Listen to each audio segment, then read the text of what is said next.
You say you want authentic people, real ones. No filters, no masks, no pretending. You want leaders who admit mistakes, friends who share their struggles, partners who cry in front of you, influencers who post the unedited selfie with acne and belly rolls. And you say it all the time, I just wish people were more vulnerable. And then someone actually is. A colleague admits they're overwhelmed, and you silently think they can't handle the pressure. A friend confesses loneliness and you feel a little uncomfortable and change the subject. A leader cries on camera and you call them weak, unfit, unstable. And here's the paradox that will make you want to crawl out of your own skin. We claim to worship vulnerability, but we punish it every single time. Because vulnerability is terrifying, and the American cult of strength and independence and I got this has made vulnerability the ultimate social sin. So we want other people to be vulnerable so we can feel less alone, but we want ourselves to be invincible so we can feel safe, and those two desires cannot coexist. So we create a world where everyone is secretly drowning and everyone is publicly pretending to swim. The data is damning when researchers ask people to rate their ideal friend, partner, and leader, honest about their struggles and willing to show emotion rank near the top.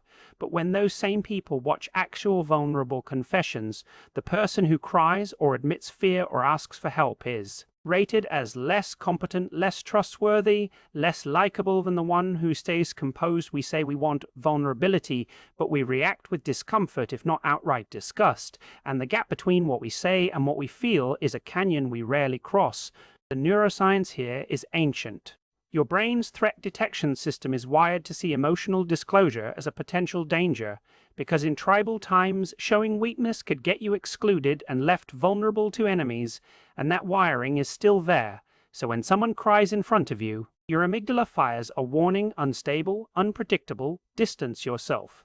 While your prefrontal cortex, the modern part, knows connection requires vulnerability, and you're torn, and most of the time the ancient brain wins, you pull back, you judge, you walk away, and you don't even know you're doing it. The American twist is that we've supercharged this ancient wiring with a mythology of self-reliance: the cowboy, the pioneer, the lone wolf who needs no one and breaks for nothing.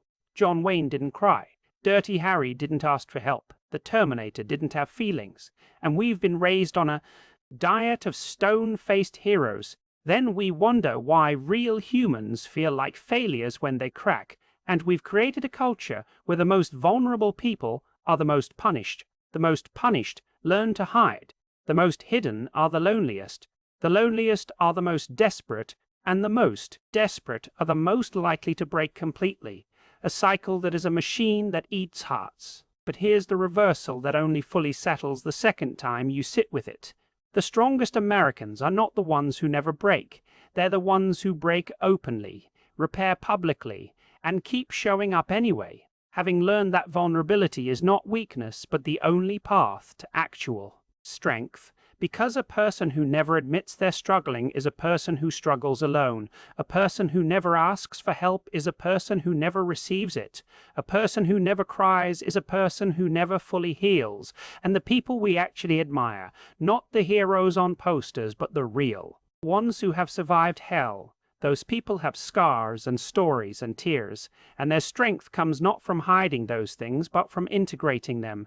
They are not unbreakable. They are beautifully, humanly breakable, and they keep going anyway, which is the only real courage. Let me tell you about Kevin, a firefighter.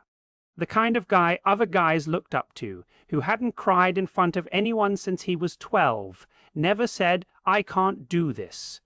Then his best friend died in a fire, and Kevin held it together at the funeral, at the station, at home, held it together until his body gave out panic attacks, insomnia, a sudden inability to get out of bed, and his captain sent him to a therapist who told him to call his crew and tell them the truth, and Kevin refused.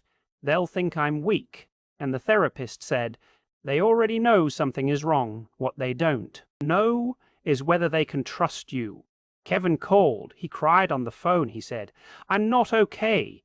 And there was a long silence before his captain said, "None of us are. We've been waiting for you to say it."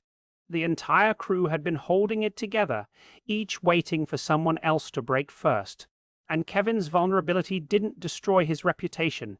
It saved his life and unlocked something in his team. They started talking, supporting each other, becoming closer, not weaker, and Kevin learned that his stoicism hadn't been protecting anyone. It had been a wall that kept love out. The American cognitive paradox sits right here. We are starving for realness in a culture that punishes realness.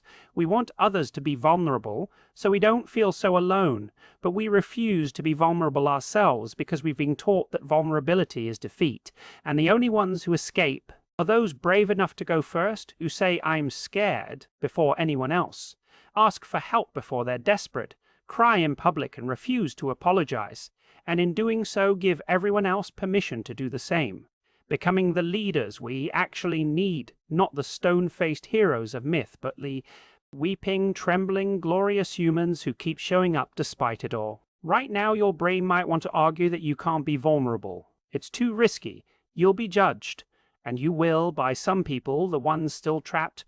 But the people who are free, the ones you actually want in your life, they will not judge. They will hold the door open. The question from the beginning, why do we say we want vulnerability but punish it every time, has an answer that only a second viewing fully unpacks.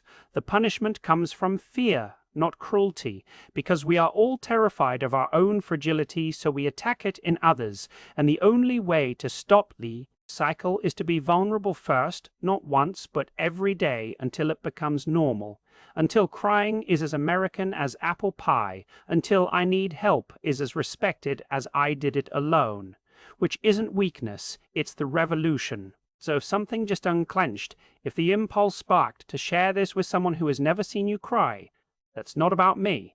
It's the recognition that pretending to be strong has exhausted you, and the first real strength is letting that pretense crack open. Now, go tell one person the truth about how you're really doing. That's an order.